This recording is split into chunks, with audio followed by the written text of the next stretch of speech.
রাত তখন গ্রামের শেষ প্রহর। বাইরে ঝড় বৃষ্টি তাণ্ডব চলছে। আকাশে বিদ্যুতের জলকানি যেন প্রকৃতি নিজেই রাগে কাঁপছে। একটা ছোট্ট ঘরের কোণে বসে আছে রুবেল। 14 বছরের এক দরিদ্র ছেলেটি। তার স্বপ্ন অনেক বড় ছিল, কিন্তু হাতে কিছুই নেই, শুধু একটা পুরনো খাতা, একটা কলম আর একটা ছোট মোমবাতি। রুবেলের মা খুবই অসুস্থ। দিনমজুর বাবা মারা গেছেন অনেক আগেই। মা কাজ করতে পারে না। রুবেল প্রতিদিন সকালে মাঠে কাজ করে, সন্ধ্যায় ঘরে ফিরে মাকে দেখে, তারপর ছোট মোমবাতি জ্বালিয়ে পড়ে। তার একটা লক্ষ্য, আমি একদিন শিক্ষক হব, আমি অন্যদেরকে অন্ধকার দূর করব। কিন্তু সেই রাতে কপালে ছিল অন্য লেখা। বজ্রপাতের শব্দ কেঁপে উঠল ঘর, বাতাসে তার ছোট একটা মোমবাতি নিভে গেল। চারদিকে অন্ধকার। রুবেলের বুক দপদপ করছে, কারণ কাল তার বার্ষিক পরীক্ষা, আর সে শেষ অধ্যায়টা এখনো পড়েনি। সে হাতড়ে হাতড়ে আরেকটা খুঁজে পেল, একটা ছোট্ট মোমবাতি। মা সেই মোমবাতিটি রেখেছিল যদি কখনো কিছু দরকার হয়। রুবেল মোমবাতি হাতে নিয়ে চুপ করে বসে রইল। বাইরে ঝড় গর্জে উঠেছে, ঘরের ভেতর ঠান্ডা বাতাস ঢুকছে, মা কাঁপছে। রুবেল তাকিয়ে দেখে মায়ের ঠোঁট কাঁপছে, নিঃশ্বাস নিতে কষ্ট হচ্ছে। এখনো তার সামনে দুইটা রাস্তা, একটা রাস্তা নিজের স্বপ্নের দিকে, আরেকটা তার মায়ের দিকে। সে ভাবছে, যদি মোমবাতিটি জ্বালি তাহলে আলো পাবো, পড়তে পারবো, হয়তো কাল পরীক্ষা দিতে পারবো।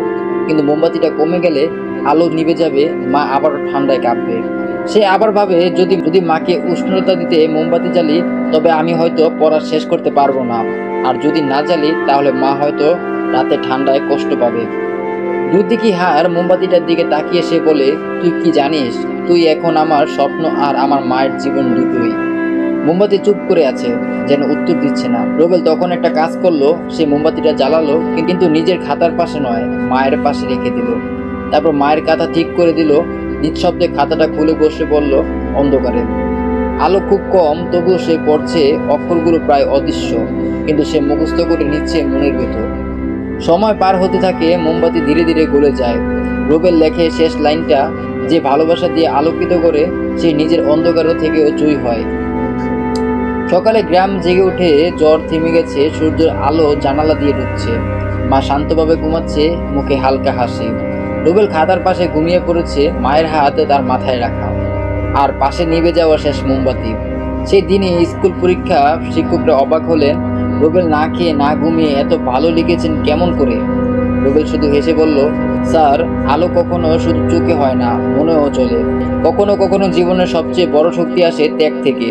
তুমি অন্ধকারে থেকেও অন্যের জন্য আলো জ্বাললে তোমার ভিতরের আলো কখনো নেবে না। কখনো কখনো জীবনের সবচেয়ে বড় শক্তি আসে ত্যাগ থেকে। তুমি অন্ধকারে থেকেও অন্যের জন্য আলো জ্বালালে তোমার ভিতরের আলো কখনোই নেবে না।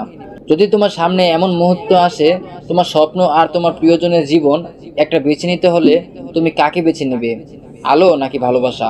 কমেন্টে জানাবে তোমরা। আজকে এ পর্যন্ত। কি আমার গল্পটি কেমন হয়েছে তা কমেন্টে বলবে।